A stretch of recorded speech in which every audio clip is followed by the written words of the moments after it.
Oke, kembali lagi di MS Channel. Di sini video kali ini saya akan menjelaskan tentang uh, evaluasi dan asesmen pembelajaran ya. Nah, di video kali ini kita akan belajar mengenai berbagai uji-uji evaluasi. Nah, jadi seorang guru itu harus memberikan sebuah evaluasi kepada murid-muridnya, ya kan? Nah, sebelum memberikan evaluasi itu, seorang guru juga tentunya mempertimbangkan apakah bagaimana soal yang akan diberikan, apakah sudah sesuai dengan silabus, apakah sesuai dengan kisi-kisi, dan juga bagaimana kesulitan soal itu, dan juga bagaimana validitas soal itu, dan lain sebagainya ya. Nah, jadi video kali ini saya akan menjelaskan tentang berbagai uji validitas dan juga uji pengecoh dari soalnya ya kan, A, B, C, D, E kayak gitu ya. Kemudian ada juga uji kesukaran seperti itu ya. Nah, nanti dulu pertama-tama saya akan jelaskan dulu yang ini ya. Saya sudah membuat 40 soal nih ya, dengan juga kunci jawabannya juga 40 soal mengenai jaringan komputer gitu ya. Nah, kemudian dari 40 soal itu saya sudah upload di Google Form ya, dan juga sudah ada yang menjawabnya. Nah, kemudian saya membuat data nih. Membuat data. Di data ini saya gunakan untuk menyimpulkan siapa-siapa yang menjawab seperti itu. Nah, jadi di sini ada responden itu adalah jumlah dari siapa yang menjawab, yaitu ada 18 orang. Nah, dari 18 orang ini adalah jawaban-jawaban mereka ya. Ini adalah nomor butirnya 1 sampai 40 ya. Itu 1 sampai 40 ya. Nah, kemudian jika nomornya ini jika benar dia, maka dikasih 1. Jika salah, maka dikasih 0. Itu nilainya dulu. Kemudian saya jumlahkan ke bawah dia untuk butir soal nomor 1, yaitu 17. Saya menggunakan program Excel ya. Caranya itu adalah menggunakan sum dari sini sampai sini ya, sum ya. Nah, seterusnya, kemudian di sini juga saya menggunakan sum untuk respondennya. Responden 1, saya menggunakan sum ke sini seperti itu ya, sampai 37 di hasilnya. Jadi nilai dari penjawab pertama adalah 37. Dan juga yang lainnya nih, udah ada datanya ya kan.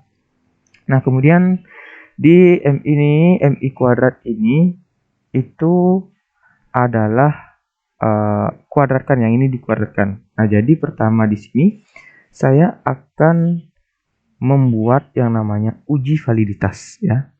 Uji validitas. Oke, sebentar saya dulu. Sebentar ya. Nah, ini dia.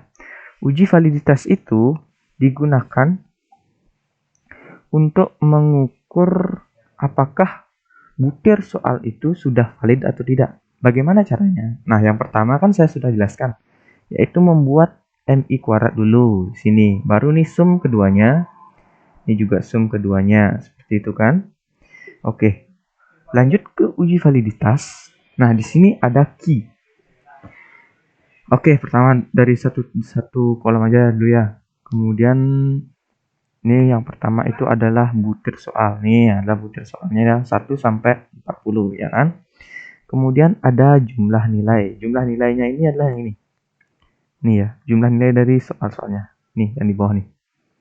Yang di bawah nih ada 17, 16, 15 dan seterusnya ya.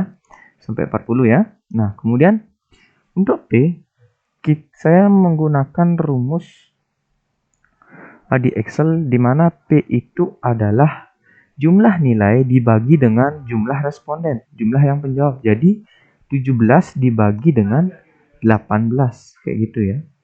Ini adalah hasilnya P-nya. Oke. Kemudian di sini Q-nya ini adalah P dikurangin P1 dikurangin P, di mana Q-nya ini adalah penjawab atau rata-rata yang tidak ada jumlah nilainya ya kan. Jadi kan 1, 0 yang ada 0-0-nya itu. Nah, kemudian untuk rata benar ada sebuah rumus Dimana saya menggunakan rumus Excel itu di sini ya. Saya buka Excelnya dulu. Nah nih, dimana rata MP ini adalah saya menggunakan if jika ini ya, jika B1, nah nih, jika B1 ini ada nilai 1, ya kan, jika ada nilai 1, maka sum yang ini, kemudian sum juga kan, jika, sebentar saya jelaskan lebih rinci ya, biar kalian paham. Oke nih, jika di sebagian sini ada angka 1, maka sum yang di bagian sini. Nah, apa kondisinya? Nah, jika ini ada 1 kan, ini sum ditambahkan. Jika ada ini 1, maka ini sum ditambahkan. Seperti itu, ya kan? Sini juga ini sum ditambahkan. Nah, jika ada 0, maka dia yang ini tidak ditambahkan ya. 37 ini tidak ditambahkan. Oke, itu untuk rata MP. Kemudian, belum selesai, dibagi dengan yang ini. B22 dibagi dengan yang 17 ini. Itu untuk menggunakan cara membuat rata benar dari soal-soal yang ada. Seperti itu ya. Nah, kemudian lanjut, yaitu rata MT ya kan. Nah, rata MT ini ada rumusnya, di mana rumusnya itu adalah yang ini, AP22 yang ini dibagi dengan jumlah responden. Seperti itu ya. Jadi sama nih semuanya. Rata-rata yang ini dibagi dengan 18. Seperti itu ya. Nah, kemudian lanjut. Untuk MP udah, kemudian untuk ST. Nah, untuk ST ini ada standar seperti itu ya. Standar soalnya saya menggunakan rumus ST ini adalah ini ya. ST ini adalah akar, SQRT ini adalah namanya akar. Akar di mana jumlah responden yaitu 18 dikali dengan yang ini. Yang ini ya. Kemudian itu dikalikan terlebih dahulu, baru dikurangi, yang ini kuadratkan, yang ini dikuadratkan ya, saya sudah kuadratkan. Kemudian dibagi dengan jumlah responden dikali dengan jumlah responden min 1. Jadi 18 kurang 1 sama dengan 17. Jadi 18 kali 17. Kalau respondennya 20, jadi 20 kurang 19. Seperti itu ya. Oke, itu membuat ST. Nah, kemudian untuk selanjutnya yaitu membuat nih YPBI ya. YPBI ini nah di sini saya sudah membuatnya. YPBI ini adalah hasil akhirnya nanti. Hasil akhirnya itu nah di sini akan menentukan hasil akhirnya, di mana YPBI itu adalah yang pertama adalah N28 yang ini ya, yang rata MP dikurangi yang ini rata MT ya. Ini rata MP dikurangi rata MP dibagi dengan yang ini ya. Ini kurang ini dikurangin dulu, baru dibagi dengan yang ini. Kemudian hasilnya dikali akar yang ini dibagi dengan yang ini. Seperti itu, ya kan? Itu akan menggunakan hasil YPBI-nya. Kemudian untuk R kritis ini sebenarnya apa sama dengan R tabel.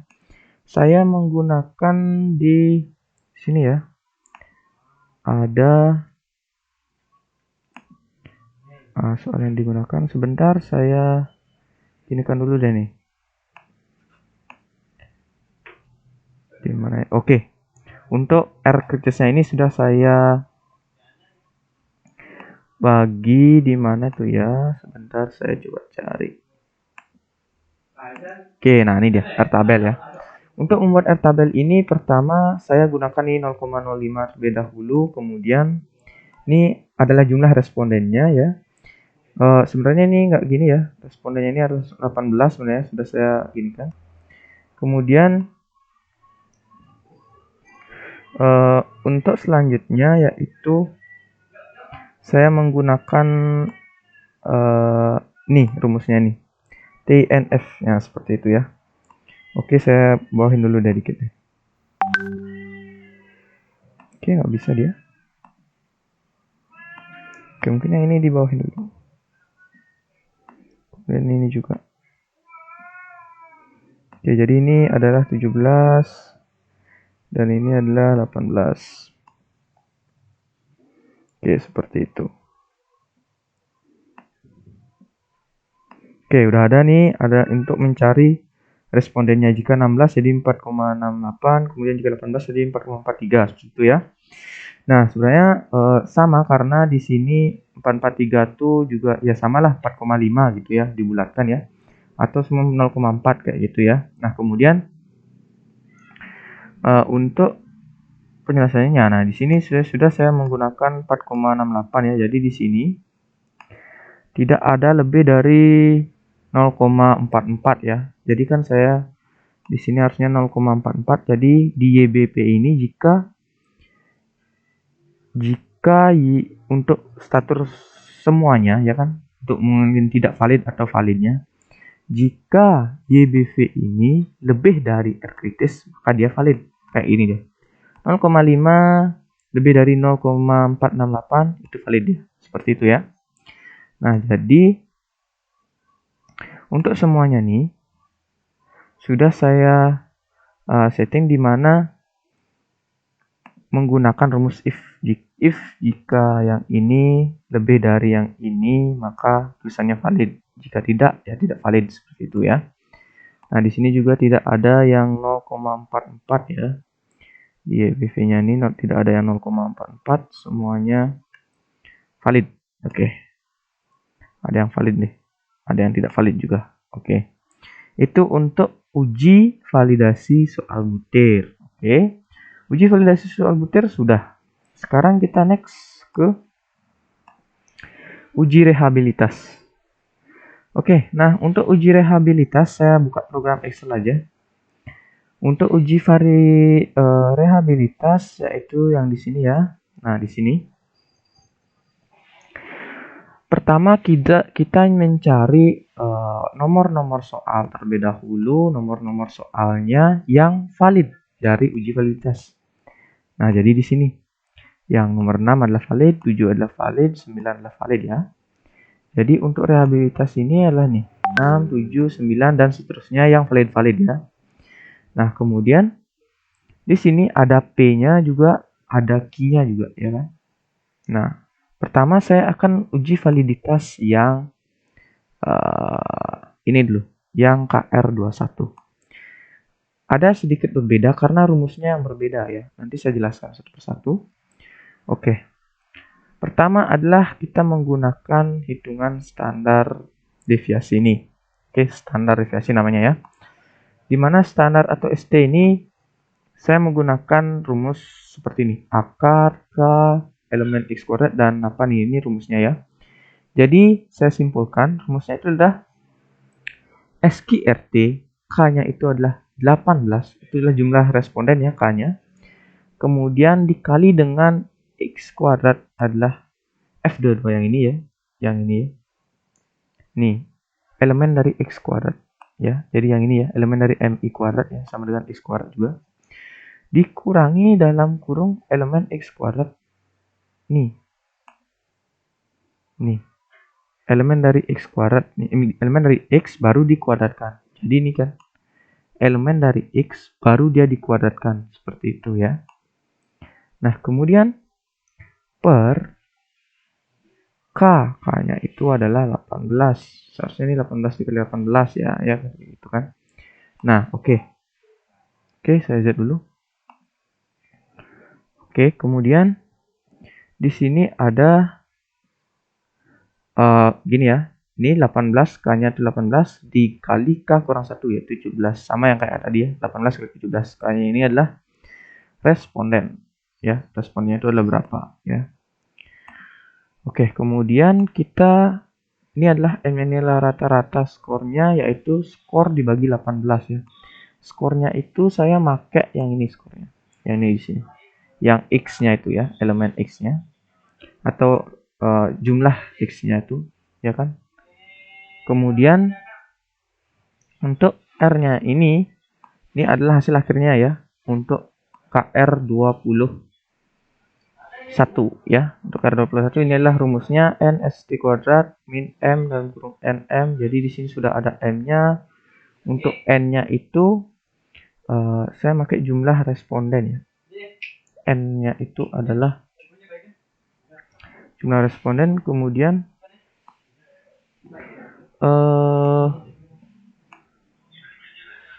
ada hasilnya di mana ST-nya itu adalah 0,94 kayak gitu ya.